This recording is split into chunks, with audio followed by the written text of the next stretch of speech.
Hi everyone, I wanted to make a video today because it has been far too long since I updated you guys on where I've been, what I've been doing and how I've been doing.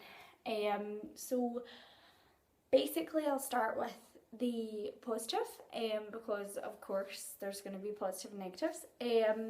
Positive, the last video I made was about my depression and how I'd been feeling really down and just felt like I was losing that control again, that I wasn't able to, manage my emotions in the way that I should be able to. So recently, in the past maybe 3-4 weeks, I feel like I've had a bit of a breakthrough with that for various reasons, but I have been seeing a psychologist who has been giving me some help and helping me think of tactics and ways that I can manage my anxiety so that it doesn't get to that level where it's uncontrollable. The main thing that I wanted to say is, I know in that video it may have seemed like all of my depression was relating to my MS. I can't even remember exactly what I said because it was so long ago. I do get depression because of my MS, based around my MS, but in the past year or so there has been different circumstances that have been contributing to my depression. So it wasn't all solely about my MS. So there were issues there that I felt like I had to talk about and that I needed to get help with dealing with, because they were things that I felt like I could change and I could have a really big impact on. And one of the things that I've realised is that you can change the world. You can, but you need to take small steps. There are certain things that are out with your control. No matter how much you want to help someone, if they don't want your help, it's not going to work. So I think I've learned that, it's good to try and it's good to, keep that positive reinforcement, but if everybody else is shut off to the idea, you're not really going to get the levels of success that you want.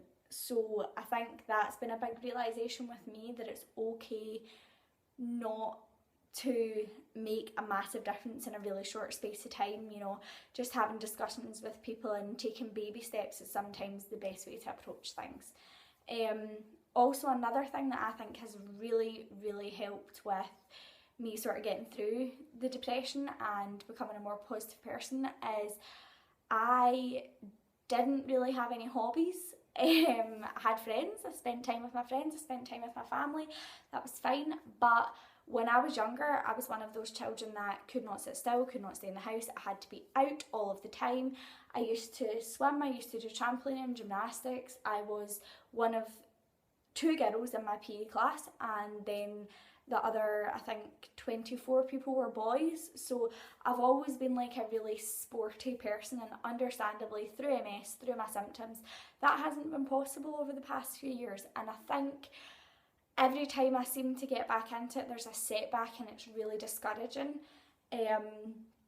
Recently I have found a strange love for cooking. I've always really liked baking and I still do really enjoy baking.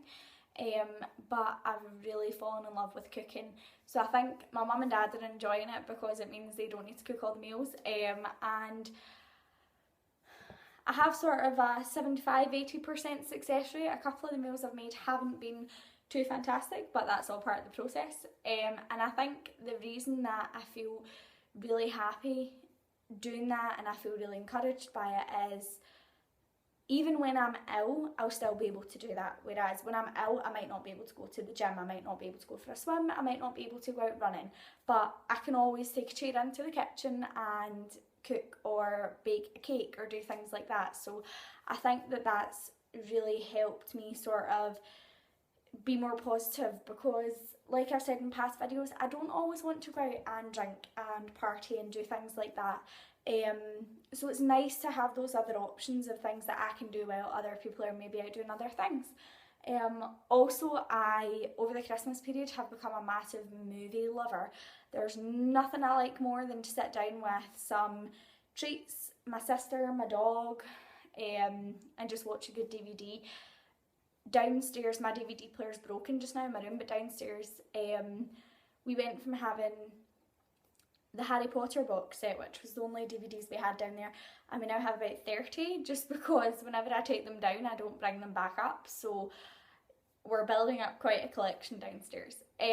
Also, the other thing I wanted to talk about is I am technically in a relapse just now, which is rubbish, but I think the difference this time is I was able to recognise the warning signs of it, and I kind of knew it was coming.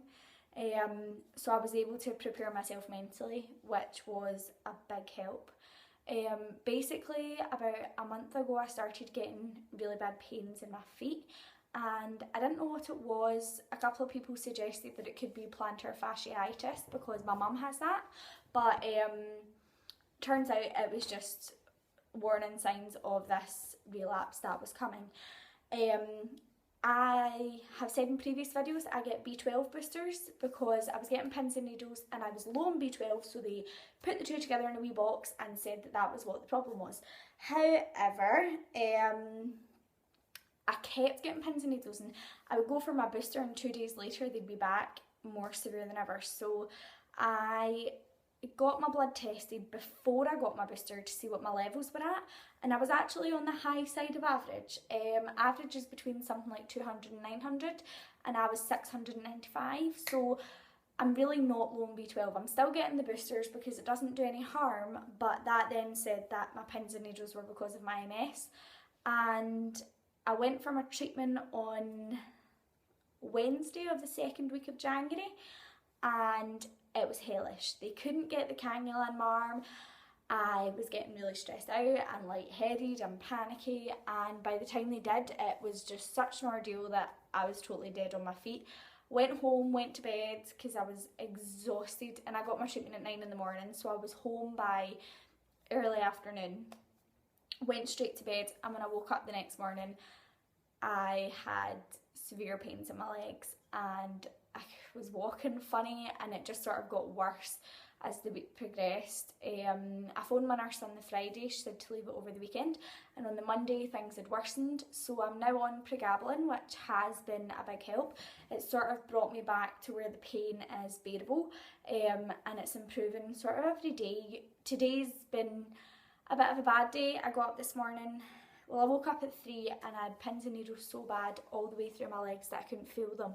So I was off uni today, and I decided, you know what, if I'm stuck in the house I'm gonna do work anyway. So I made my own little uni class downstairs with me, my dog and my laptop, and I got a lot of work done. And I came up about an hour ago and said, right, okay, I'm going to get ready, get showered, wash my hair, do my makeup, make myself feel better, and then after I'd done that I thought I should probably do a video because I haven't spoken to any of you in a long time.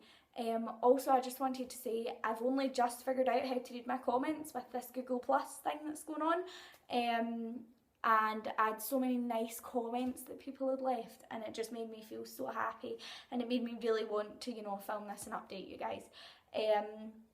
I go and see my specialist at the end of February, so there will definitely be a video coming after that, and hopefully there will be more positive things coming this year. I feel like now I've got myself in a positive headspace. I have coping mechanisms to deal with stuff I can't control, and I have positive, interesting hobbies that I can do even when I'm feeling crappy, so that will be a really big help this year, and that's something that I've never really been in a place like that since my diagnosis, so I feel like that's a big step in the right direction. Anyway, this video has gone on for 9 minutes, so I'm going to shut up now, and I hope you're all well. I hope you all had a nice Christmas and New Year, and I wish you all the best, all the health, all the love in the world for 2014. See you later guys, bye.